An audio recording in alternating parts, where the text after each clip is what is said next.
நேயர்களுக்கும் எனது அன்பான வணக்கத்தை தெரிவித்துக் கொள்கிறேன். நாளாக நாளாக யாரோ ஏதோ பேசுவாங்க. ஆனா நம்ம ஒரு உறுதியான முடிவு இருக்கும்.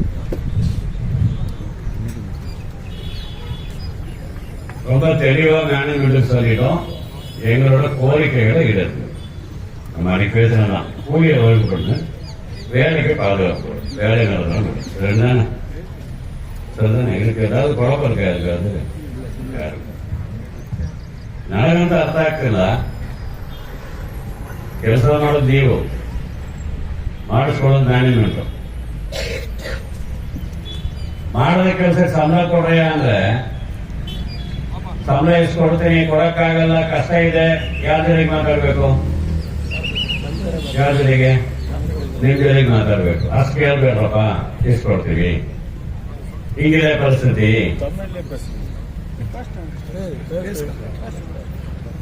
ಹಿಂಗಿದೆ ಪರಿಸ್ಥಿತಿ, ನಿಮ್ ಜೊತೆಗೆ ಮಾತಾಡ್ಬೇಕು. ನನಗೆ ಗೊತ್ತಿಲ್ಲ, ಇದೆಲ್ಲ ಹೋರಾಟದಲ್ಲಿ ಹೆಸರಾಗಿದೆ ನೋಡ್ಬಿಡೋಣ ಅನ್ನೋರು ನಿಮ್ ಜೊತೆಗೆ ಮಾತಾಡದೇನೆ MLA MP ಗಳ ಜೊತೆಗೆ ಮಾತ್ರ ಮಾತಾಡ್ತಾರೆ. ಯಾಕೆ ಅಂತ ಗೊತ್ತಿಲ್ಲ. ಯಾಕೆ ಈಗ ಅವ್ರ ವಿಷಯದ ಮುಖ್ಯವಾಗಿ ಅವನಿಗೆ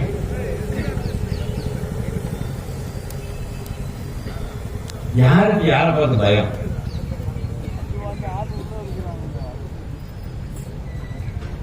ஏன் இந்த பயம் உனக்கு? முதல் கேள்வி அது. போராட்டம் பண்ணிட்டு இருக்கக்கூடிய தொழிலாளி எனக்கு சம்பளம் உயர்வுன்னு கேட்கலாம், எனக்கு வேலை பாதுகாப்பு கொடுன்னு கேட்கலாம். வேலை கொடுக்கக்கூடிய நீ அந்த தொழிலாளிகளோட பேசுறதுக்கு என்ன பயம்? உங்களோட பேச மாட்டேன்னு பேசலாம்ல, உங்களோட பேச மாட்டேன்னு பேசலாம். அதையும் கூட ஏன் சொல்ல மாட்டேங்கிற? நேர கூட்டியா சொல்ல மாட்டேங்கிற? ஏன் சொல்ல முடியல? ஏன் பயம்? இந்த கேள்விக்கு யாருக்கும் பதில் இல்லை. நம்ம பக்கம் ஒரு பரவாயில்ல சொல்லுவாங்க, தலை அரிச்சிட்டுன்னா என்ன செய்வோம்? கையால சொல்லிடும். யாராவது கொலிகடைன்னு சொல்லுவானா? சொல்லுவானா? சொல்ல என்ன ஆகும்?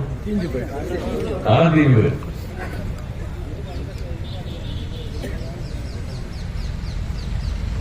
கொலிகடை எடுத்து சொல்லிய வேலையை பார்த்துட்டு மேனேஜ்மெண்ட், பிஎம்எல் மேனேஜ்மெண்ட்.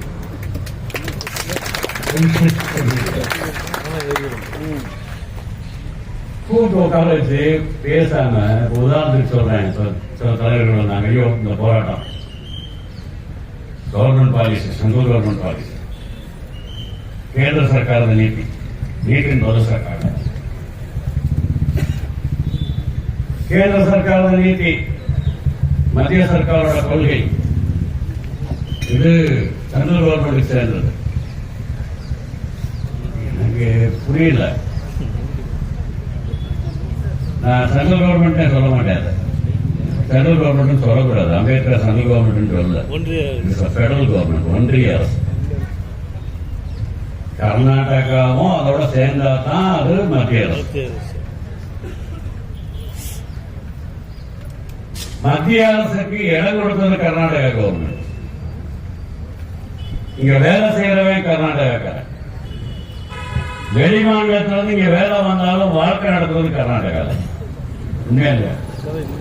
நம்மள இந்தியன் தான் சொல்றோம். நம்ம அதனால இந்தியர்கள்,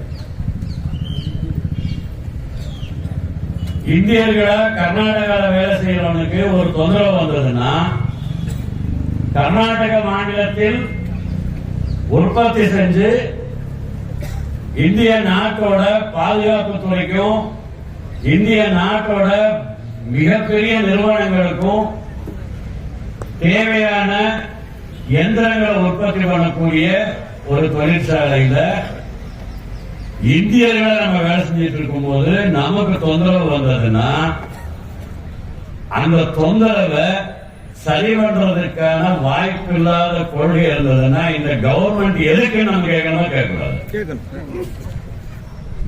அது கேட்கறதா அரசியல். நீங்க கொள்கை வச்சிருக்க கொள்கை வச்சிருக்காங்க ஆயிரக்கணக்கான பேரு கோடிக்கணக்கான ரூபாய் உற்பத்தி பண்ணி தரோம் அந்த உற்பத்திக்கு உகந்த ஊதியமும் வேலை பாதுகாப்பு இல்லாத இருக்கப்ப நீ ஓடோடி வரணும். ஐயோ நான் இந்தியன் கவர்மெண்ட் தொந்தரவாயிருக்குன்னு ரோட்ல வந்து 11 நாளா போராட்டம் பண்ணிட்டு இருக்கக்கூடியவன் தான் இந்தியன் தானே. அமைதியா இருக்கீங்க இல்லையா? இல்லையா? ப்ரௌட் இந்தியன்ஸ் கரெக்டா? இந்தியா கிரிக்கெட் மேட்ச்ல ஜெயிச்சா பட்டாசு வெடிக்கிறது தான் நம்ம இந்தியா ஜெயிச்சதுன்னு மேட்ச்ல ஜெயிச்சா பட்டாசு வெடிக்கிறோம். நான் இந்தியன் சொல்லிக்கிறோம். எனக்கு சோத்துக்கு வழியில நீங்க உட்கார்ந்து இருக்கேன். ஐயோ இந்தியா நீங்க உட்கார்ந்து இருக்காங்க வரணும் வர கவர்மெண்ட் இருக்கியா? அதை கேட்கறல அதான் அரசியல்.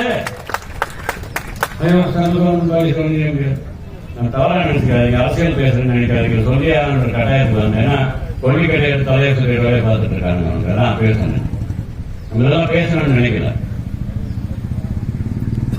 3வது தடவையா வாஜ்பாய் ஜெயிச்சார். அடுத்த எலெக்ஷன் வருமா வராதா?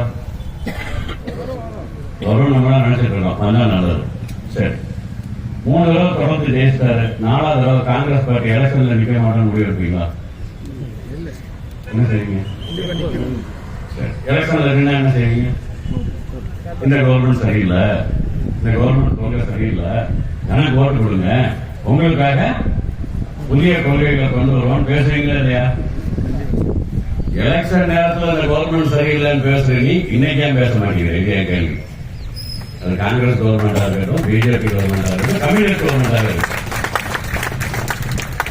என்னோட மக்களுக்கு தொந்தரவாகும் போது, என்னோட தொகுதியில் இருக்கக்கூடிய மக்களுக்கு தொந்தரவாகும் போது, என்னோட மாவட்டத்தில் இருக்கக்கூடிய மக்களுக்கு தொந்தரவாகும் போது அந்த தொந்தரவுக்கு காரணம், அவங்களோட பிரச்சனைகளுக்கு காரணம் மத்திய அரசோட கொள்கைனா அந்த கொள்கையை எதிர்ப்பேன்னு சொன்னா சரியான அரசியல்.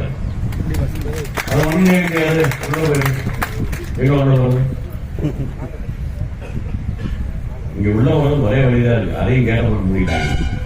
எது உள்ளவங்க மைனர் கொண்டு விட்டாங்க. எல்லாம் உள்ளவங்க சொரணத்துக்கு உள்ளவர் நம்ம உள்ளவர்களப்பா. இந்த நாட்டுல பிஎம் உற்பத்தி ஆகக்கூடிய வாகனங்கள் வெளியில போக நாங்க போராட்டம் பண்ணிட்டு இருக்கோம். நல்ல ஒரு உற்பத்தி, ஒரு குவாலிட்டியான தரம் வாய்ந்த வாகனங்களை உற்பத்தி பண்ணி நாங்க வெளியில அனுப்பணும். இங்க உற்பத்தி ஆகக்கூடிய வாகனங்கள் வெளியில போகணும், மார்க்கெட்ல ஜெயிக்கணும், இந்த கம்பெனிக்கு லாபம் வரணும். அது மூலம் வர வருமானத்துல இந்த அரசாங்கம் மக்களுக்கு நல்லது செய்யணும் நாங்க போராட்டம் பண்ணிட்டு இருக்கோம். அந்த நடத்தும் போது எனக்கு அது ஊழியத்தை கொடுங்க. அளவுக்கு ஏதாவது கேட்கமா? எனக்கு பின்னாடி ಕೇಳ್ತೀನಪ್ಪ. ಎಲ್ಲರೂ ಮನೆ ಕಟ್ಸ್ಕೊಡಿ ಅಂತ ಕೇಳ್ತಾ ಇದ್ದೀರಾ? ಏಸಿ ಹಾಕೊಡಿ ಅಂತ ಕೇಳ್ತೀರಾ? ಇಲ್ಲ ಇರೋರೆಲ್ಲ ಕ್ವಾರ್ಟರ್ಸ್ ಕೊಡಬೇಕು. ಆ ಕ್ವಾರ್ಟರ್ಸ್ ಅಲ್ಲಿ ಎಲ್ಲ ಅನುಕೂಲ ಇರಬೇಕು. ವಾಷಿಂಗ್ ಮಿಷಿನ್ ಇರಬೇಕು, ರೋಬೋಟಿಕ್ ಇರಬೇಕು, ಪಾತ್ರೆ ತೊಳಿಲಿಕ್ಕೆ ಒಂದು ಮಿಷಿನ್ ಬೇಕು. ಯಾಕೆ ಎಲ್ಲ ಕೊಟ್ಟು ಮಕ್ಕಳು ಮಾಡ್ಕೊಳ್ಳಲ್ಲ, ಸ್ಕೂಲ್ ಫೀಸ್ ಕೇಳಲ್ಲ ಅಂತ ಹೇಳ್ತೀವಿ ನಾವು. ಎಲ್ಲ ಮಿಷನಲ್ಲೇ ನಡೆಸ್ಬೋದಾ ಜೀವನ? ಮಿಷನ್ வச்சு நடத்த முடியுமா? அதை கேட்கிறோம் நம்ம. உற்பத்தி பண்றையா? நானும் உற்பத்தி பண்ண என் புள்ள வளரணும். நாளைக்கு இந்த என் புள்ள வந்து இந்த நாட்டுக்காக வேலை செய்யணும், உழைக்கணும். கரெக்டானா? புள்ள வச்சு என் புள்ள உழைக்காதுன்னு சொல்லுவோம் நம்ம. நம்ம அப்பா அம்மா அப்படி சொன்னாங்களா?